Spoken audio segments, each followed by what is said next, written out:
ফিরে এসেছি। বাবা এই আবার ফিরে এলো কি করে? কিন্তু মাটির তলায় পুঁতে দেওয়া হয়েছিল। সিরিয়ালের নায়িকারা কিছুতেই মরে না। কেন ফিরে এসেছো তুমি? হুগলির গায়ে আমি কোনো খুনির ছোঁয়া লাগতে দেব না, তাই প্রমাণ হয়ে গেছে আমি খুন করি। আরেকবার যদি আমাকে খুনি বলেছো তোমাকে আমি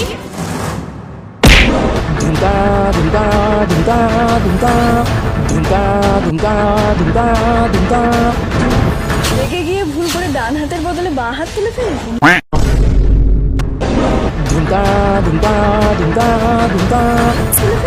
কিন্তু বাঁ হাতই ছিল। তোরা কি ভেবেছিস ওলাউটি সবসময় কোনো কিছু হলেই নায়িকারা বাড়ি ছেড়ে বেরিয়ে যাবে আর তোরা সারা জীবন হিরোর সঙ্গে হিরোর বাড়িতে ঢুকে থাকবি? কত তো চুলঝামটা খাচ্ছিস, তাও লজ্জা নেই?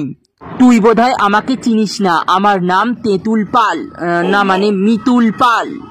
আমরা সব নায়িকারা এবার একজোট হয়েছি, আর এই যে আমি এই তল্পি তল্পা নিয়ে ঢুকেছি, এবার আমরা থাকবো ভিতরে আর তোরা থাকবি বাইরে। চল চল বলছি, চল চল। 6ই ফেব্রুয়ারি খেলনা বাড়িতে মিতুলের রহস্যভেদ, সন্ধ্যে 6:30টায় জি বাংলায়।